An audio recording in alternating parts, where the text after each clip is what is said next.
Sydney points out, I'm a glutton for punishment. I started the business plan for FundAmerica in November of 2011 when the legislation was still known as the Entrepreneurs Access to Capital Act in the House of Representatives. It was before it went into the Senate and became the Jobs Act.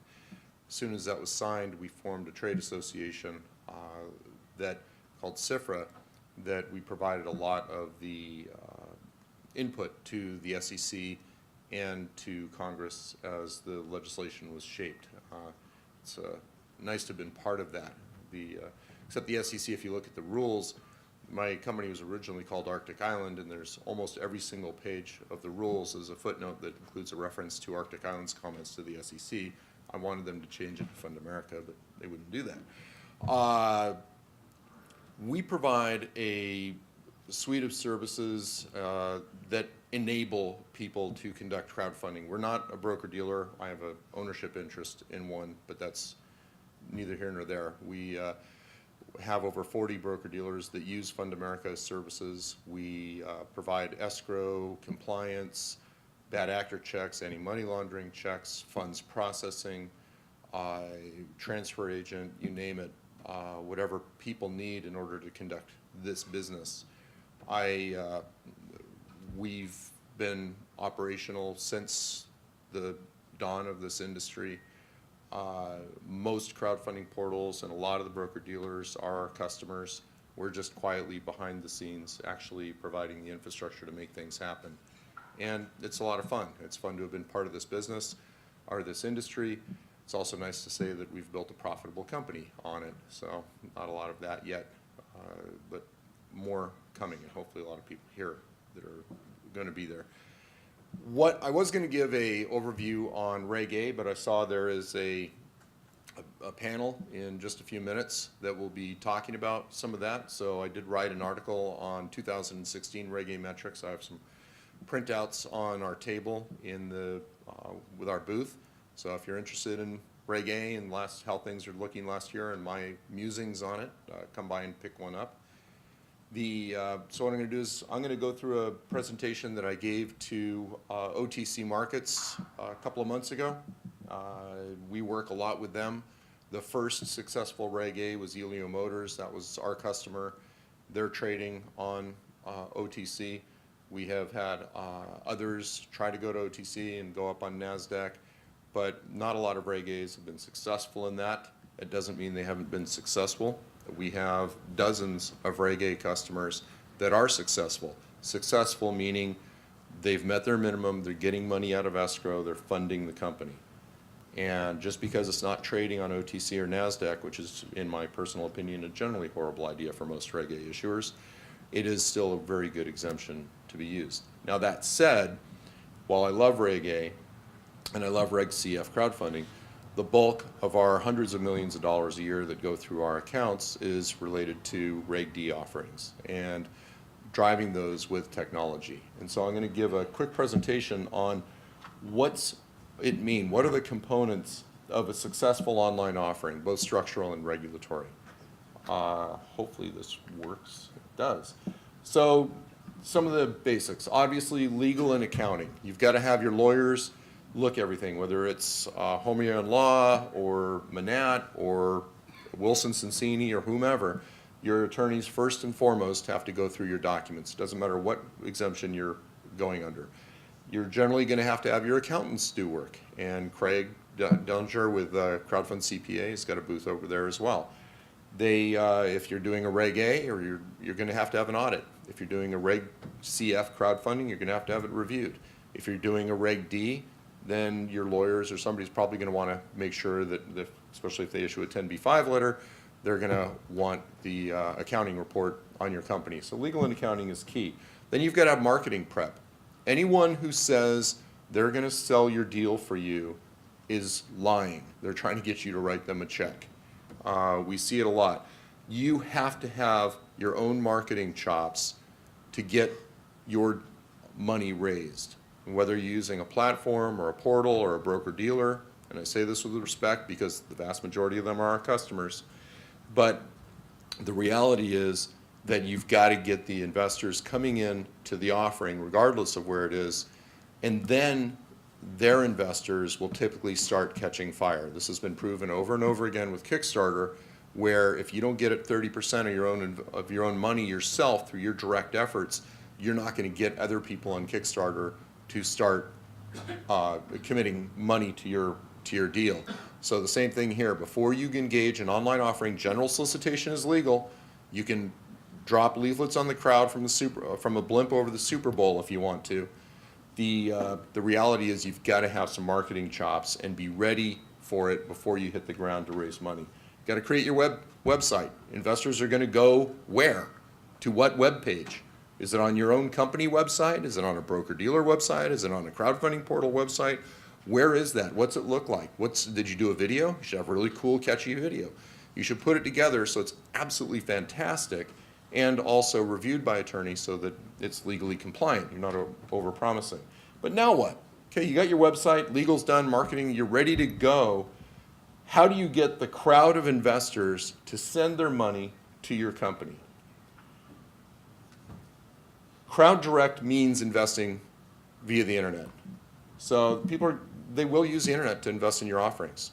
Occasionally we run into real estate, especially some of the old school real estate people, and like, yeah, we don't use the internet. Well, we just keep faxing people or emailing them documents. And they say they're just not going to do it. It's a little bit, I raised $100 million in venture capital and started one of the very first internet service providers. And back in the 90s, I'd be meeting with a law firm and talking to lawyers, say, okay, email me your agreements or email me the stuff you're talking about. And they'd say, no, Scott, no, you don't understand. The internet's not secure, so I as a lawyer and my law firm will never have an internet connection. We will never have an email account. And I just laugh and shake my head. It's like, yeah, you will, you just don't know it yet. And I say that to a lot of these real estate people. It's like, yeah, you will use the internet to raise capital, you just don't know it yet. But it requires a number of automated tools and services. You've got to have an online transaction engine. People come to your website and they say, okay, great. They watch your video, they read your disclosures, say, oh yeah, I want to invest. How do they do that? Well, there needs to be a button there where it says invest now and they can click on, so that in a single frictionless event, not stopping and starting, the investor can give their investing information, they can electronically sign the subscription agreement, they can give their accreditation statements. Everything can happen. They can put in their ACH information to move money into escrow. So within a few minutes, they can be done with the investment. If you stop and start it, say, gee, if you're interested, give us an email and somebody will reach out and contact you. It's been proven that that will result in about a loss of around 90% of your interested investors. In today's world, if somebody is looking at something online and they're ready to invest and you don't let them invest right then, you're going to lose them. So this is the transaction engine for the investor is an absolutely critical part of your fundraise. And you've got to have all of these things in it. You've got to have escrow, electronic, crowd-based escrow. A lot of people are saying, well, my law firm can do it. No, they can't, not legally. Or my bank will do it. They do escrows. US Bank does this. No, they don't. They do escrows for a real estate deal or with 5 or 10 investors in it. They'll do escrow for an IPO that's coming in as a single settlement DVP transaction. But if you're going to have 99 investors in your offering, 1,000 investors, 10,000 investors, as some of our customers have, then the risks of that to the bank using Excel spreadsheets to keep track of it is too high. You can't do it. And if there's any refunds that need to be made, again, they don't have all the accounting software to know whose money is what, how it came in, how it goes back. So they just opt out. So, but electronic or crowd-based escrow is very, very critical. It protects the investors, and it, this was for inland, sorry. Protects the issuer in both senses, because when the funds are come into escrow, you have not sold securities yet. So the investor it's the investor's money until the securities are sold. It protects them.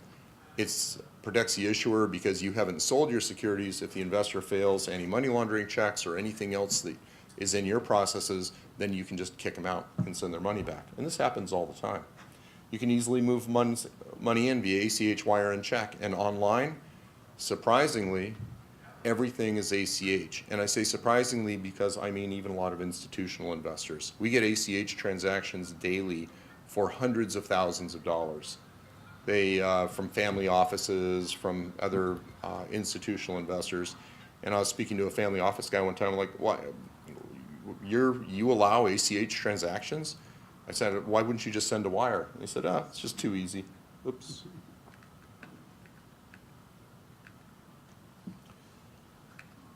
So, and then you've got compliance. You've got, as Brian pointed out, you've got the bad actor checks you have to worry about. SEC rules prohibit anyone who is deemed to be a bad actor, in other words, has certain securities violations in their history, to use and to raise capital in this country. If you're a bad actor, you can't raise capital from anyone for any company that you're involved with. Doesn't matter if you have more than 20% ownership share, that company cannot raise capital if you're a bad actor. So it's a very, very key thing that if a company raises money, later somebody is found to have been a bad actor, then the investors are going to have a class action suit against that company.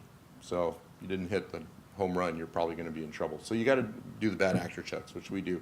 KYC, know your customer. You've got to enforce non-accredited rules. If you're doing a Reg A, then accredited investors can invest up to 10% of the greater of their income or net worth. If you're doing a crowdfunding deal, it's 5% of the lesser of their income or net worth if they make less than $100,000.